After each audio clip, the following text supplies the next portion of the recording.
गन्ने से चीनी, शीरा और इथेनॉल का पूरा गणित समझिए। आजकल सोशल मीडिया पर एक दावा तेजी से फैल रहा है। गन्ने से इथेनॉल बनाया जा रहा है, इसलिए चीनी का उत्पादन कम हो गया और चीनी महंगी हो रही है। इसलिए इस पूरे मुद्दे को समझने के लिए सबसे पहले ये समझना बेहद जरूरी है कि गन्ने से आखिर चीनी बनती कैसे है और इथेनॉल कहाँ से आता है। क्योंकि इस बहस में सबसे बड़ी गलती यही हो रही है, लोग गन्ने को सीधा दो हिस्सों में बांटकर देख रहे हैं, एक चीनी और दूसरा इथेनॉल, जबकि चीनी उद्योग की वास्तविक प्रक्रिया इससे कहीं ज्यादा जटिल है। सबसे पहले समझिए कि एक गन्ना मिल में जाता है तो क्या होता है। गन्ने को मिल में क्रश किया जाता है और उससे रस निकाला जाता है। इसी रस से मुख्य रूप से चीनी तैयार होती है। चीनी निकालने की प्रक्रिया के दौरान गन्ने से कई तरह के उप उत्पाद भी निकलते हैं, जिसमें सबसे प्रमुख है खोई, शीरा और मैली। खोई को चीनी मिलों के बॉयलर में ईंधन के तौर पर इस्तेमाल किया जाता है। यही खोई आगे चलकर कागज और पार्टिकल बोर्ड जैसे उत्पाद बनाने में भी काम आती है और मैली से जैविक खाद तैयार किया जाता है।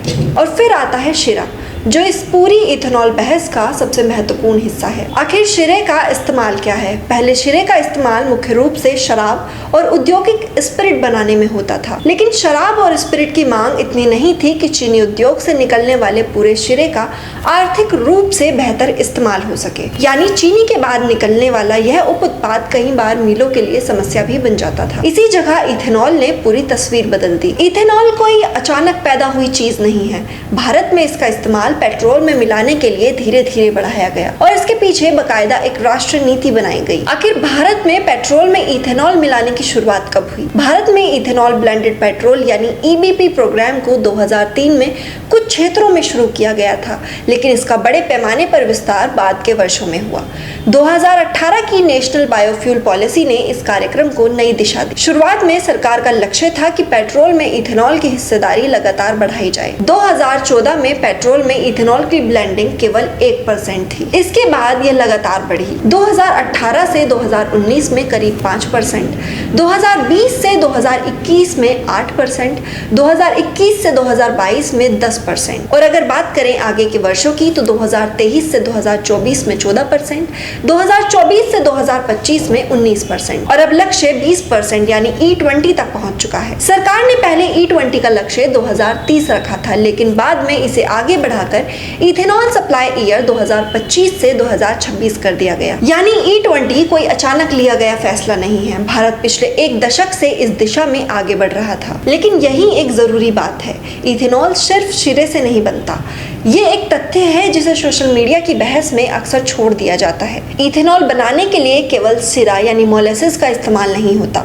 सरकार ने चीनी मिलों को गन्ने के रस, sugar syrup, B heavy molasses और सी हैवी मोलेसिस से भी इथेनॉल बनाने की अनुमति दी है। यहीं से मामला थोड़ा पेचीदा हो जाता है। अगर केवल सी हैवी मोलेसिस से इथेनॉल बनाया जाए तो वह मूलतः चीनी बनाने के बाद बचा हुआ उप उत्पाद है, लेकिन अगर गन्ने के रस या शुगर सिरप को सीधा इथेनॉल बनाने में लगाया जाता है तो उस हिस्से से चीनी नहीं बनेगी। इसलिए ये कहना भी गलत होगा कि इथेनॉल का चीनी से कोई संबंध ही नहीं है। संबंध है, लेकिन ये कहना कि आज चीनी महंगी होने का एकमात्र कारण इथेनॉल है तो उससे भी बड़ी गलती है। आखिर कितना गन्ना चीनी इथेनॉल की तरफ जाता है? अगर हम इस चीज को सरकारी आंकड़ों के साथ समझने की कोशिश करें, 2022 से 2023 में लगभग 43 लाख टन चीनी के बराबर मात्रा इथेनॉल उत्पादन के लिए डाइवर्ट की गई। 2023 से 2024 में यह आंकड़ा घटकर करीब 24 लाख टन रहा और 2024 से 2025 में करीब 34 लाख टन चीनी के बराबर मात्रा इथेनॉल की तरफ गई। इसका मतलब ये है कि हाँ, इथेनॉल के लिए चीनी या गन्ने की कुछ मात्रा का डाइवर्जन हुआ है। इसे पूरी तरह नकारना तथ्यात्मक रूप से सही नहीं होगा। अब यहीं से दूसरा सवाल आता है कि आज चीनी के दाम बढ़ने का मुख्य कारण यही डाइवर्जन है? अगर हम बता दें तो अगस्त 2026 में चीनी का दाम अचानक क्यों बढ़ रहा है,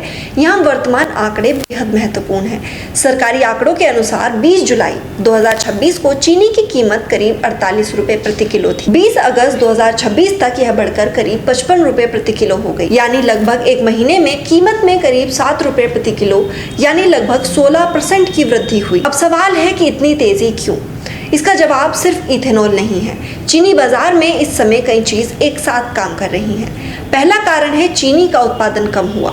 सरकार के मुताबिक मौजूदा चीनी सीजन में उत्पादन शुरुआती अनुमान से कम रहने की संभावना है। मौसम, बारिश और गन्ने की उपलब्धता जैसे कारकों ने उत्पादन पर असर डाला है। जब उत्पादन अनुमान से नीचे जाता है तो दूसरी तरफ खपत बनी रहती है और तो बाजार में उपलब्ध स्टॉक पर दबाव आता है, और जब बाजार को लगता है कि अगर स्टॉक कम पड़ सकता है तो कीमत बढ़ने लगती है। इसी का दूसरा मुख्य बड़ा कारण है त्योहारों का सीजन। भारत में अगस्त से नवंबर तक चीनी की मांग सामान्य महीनों की तुलना में बढ़ती है। गणेश चतुर्थी, दशहरा, दिवाली और शादी ब्याह के सीजन में मिठाइयों, पेय पदार्थों, बेकरी और दूसरे खाद्य उत्पादों में चीनी की मांग बढ़ती है। यानी एक तरफ उपलब्धता पर दबाव है तो दूसरी तरफ मांग भी बढ़ी हुई है। ये किसी भी कमोडिटी की कीमत बढ़ाने का सामान्य बाजार तंत्र है। तीसरे कारण की अगर हम बात करें तो तीसरा कारण है मौसम। गन्ना पानी पर निर्भर फसल है। जहां मौसम अनुकूल नहीं रहा वहां उत्पादन और रिकवरी पर असर पड़ सकता है। अगर गन्ने की रिकवरी कम होती है तो उतने ही गन्ने से कम चीनी निकलती है। इसका सीधा असर चीनी की उपलब्धता पर पड़ता है। चौथा कारण स्टॉक और बाजार की धारणा। चीनी का बाजार सिर्फ आज उपलब्ध चीनी से नहीं चलता।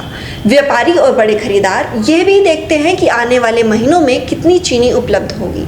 अगर उन्हें लगता है कि स्टॉक कम है या आगे पूर्ति तंग रह सकती है तो खरीदारी बढ़ सकती है।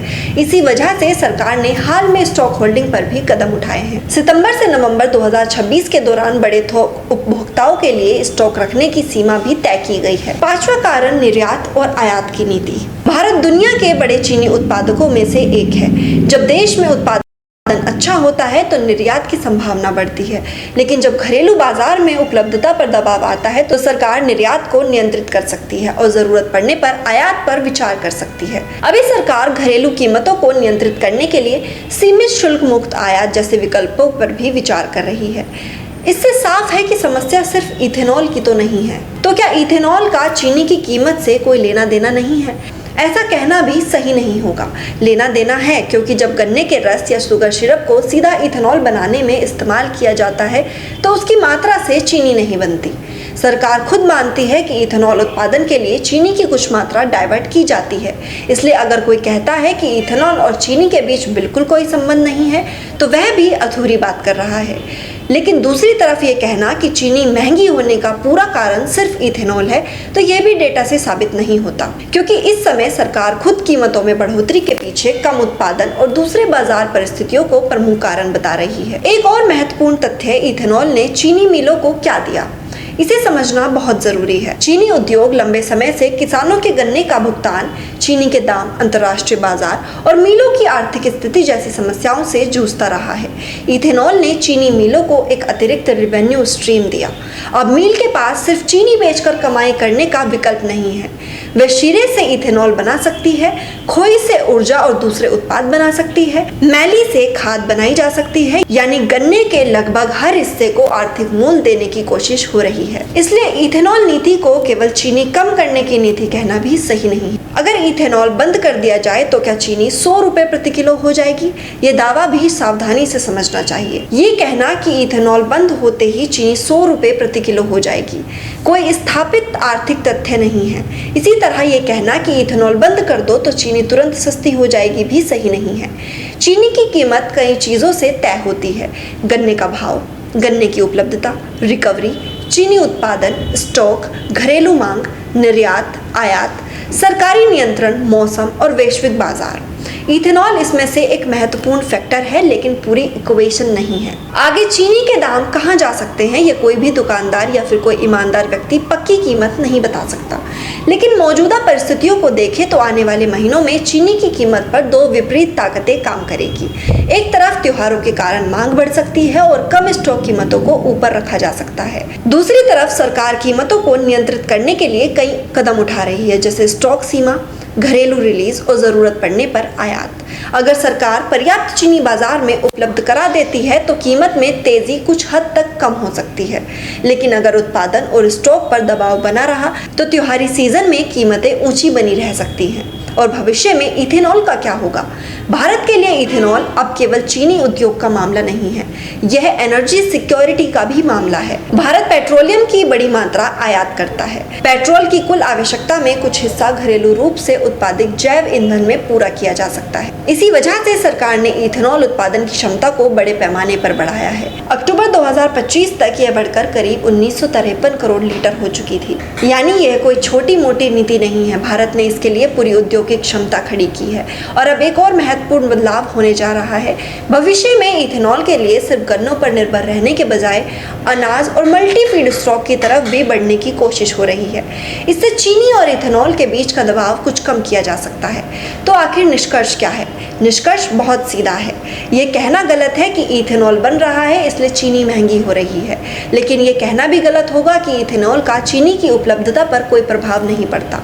सच्चाई इन दोनों के बीच की है।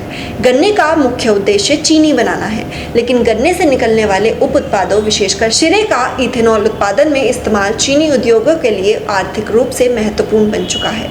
वहीं गन्ने के रस या शुगर सिरप से सीधा इथेनॉल बनाने पर कुछ संभावित चीनी उत्पादन जरूर छूट सकता है। इसलिए सरकार को लगातार चीनी की घरेलू उपलब्धता और इथेनॉल के लिए होने वाले डायवर्जन के बीच संतुलन बनाना पड़ता है। खुद सरकार के आदेशों में भी इस डायवर्जन की समीक्षा करने की बात कही गई है और आज अगस्त 2026 में चीनी की कीमतों में जो तेजी दिखाई दे रही है उसे सिर्फ इथेनॉल के खाते में डाल देना वास्तविकता को बहुत ज्यादा सरल बना देना होगा। कम उत्पादन, मौसम, कम स्टॉक, त्योहारी मांग, बाजार की धारणा और सरकारी नीतियां, इन सब का मिला जुला असर कीमतों पर पड़ रहा है। इसलिए अगली बार अगर कोई ये कहे कि गन्ने से इथेनॉल बन रहा है इसलिए चीनी महंगी हो रही है, तो उससे सिर्फ इतना पूछना, इथेनॉल किस फीड स्टॉक से बना, कितनी मात्रा डाइवर्ट हुई, उस साल चीनी का उत्पादन कितना रहा, स्टॉक कितना था, मांग कितनी बढ़ी और सरकार ने क्या कदम उठाए। क्योंकि अर्थव्यवस्था नारे से नहीं पूरी आंकड़े देखने से समझ आती है। मैं नैना त्यागी और ऐसी ही खबरों के लिए जुड़े रहे 24 आवर न्यूज के साथ।